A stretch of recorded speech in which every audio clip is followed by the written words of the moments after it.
Halina magbasa po tayo ng Biblia. Genesis 14.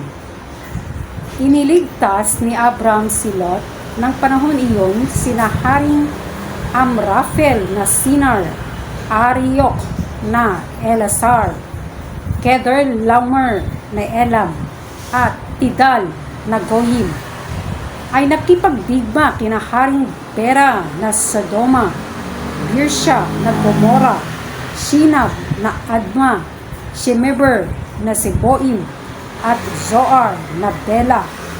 Tinipon na 5 hari ito ang kanilang mga kubo sa kapatagan na Sidim na tinatawag ding dagat na patay.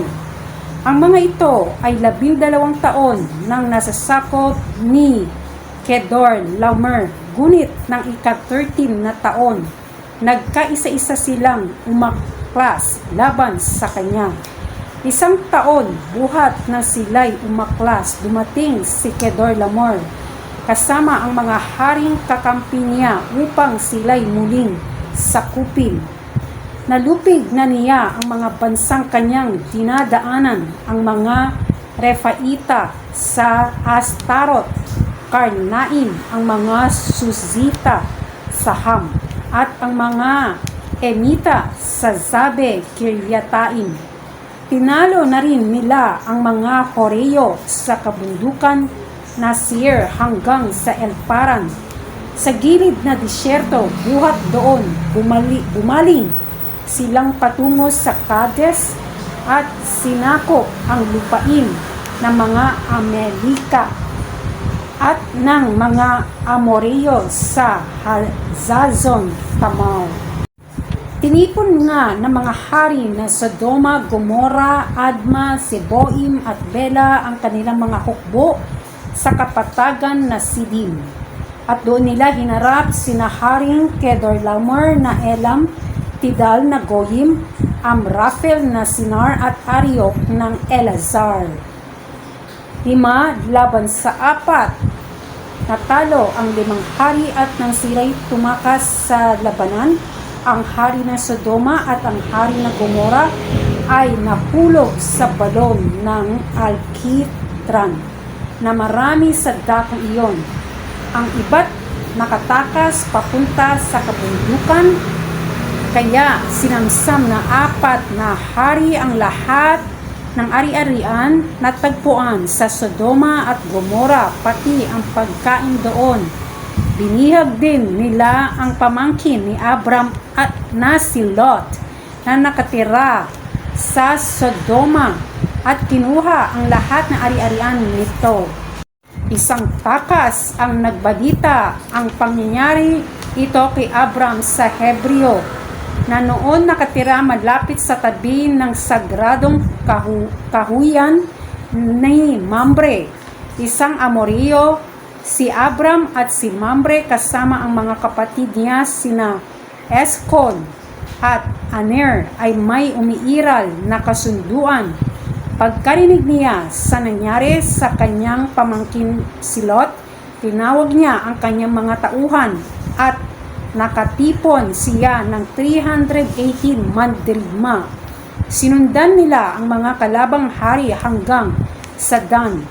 Pagdating doon, nagdalawang pangkat sila at pagsapit ng gabi, sinalaki nila ang kaaway. Tinalo nila ang mga ito at hinabol hanggang Hoba sa hilaga ng Damasco. Nabawi nila lahat ang nasamsam na ari-arian at nailigtas si Lot, ang mga kababaihan at ang iba pa nitong mga kasamahan. Binasbasan ni Melchizedek si Abram.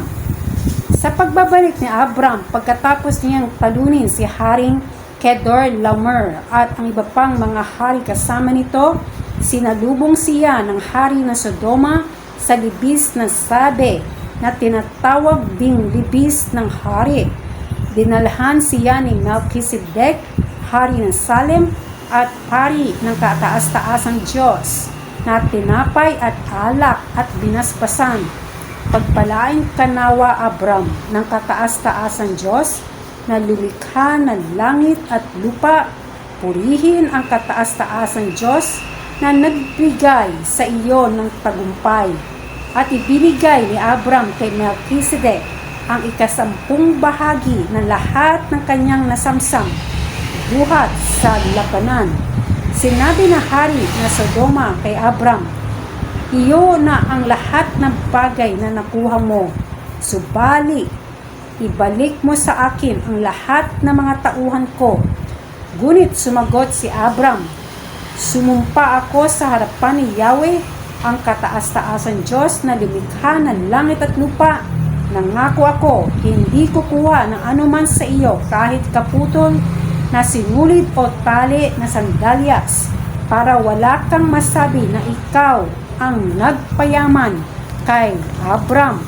Wala akong kukunin anuman para sa sarili ko. Ang mga nagamit lamang na aking mga tauhan, ang aking tatanggapin, at ang bahagi na uukol sa aking mga kakampi, hayaan ninyo kunin ni na Aner, Eskol at Mamre ang bahaging nauukol sa kanila. Yun na po, purihin natin ang Diyos.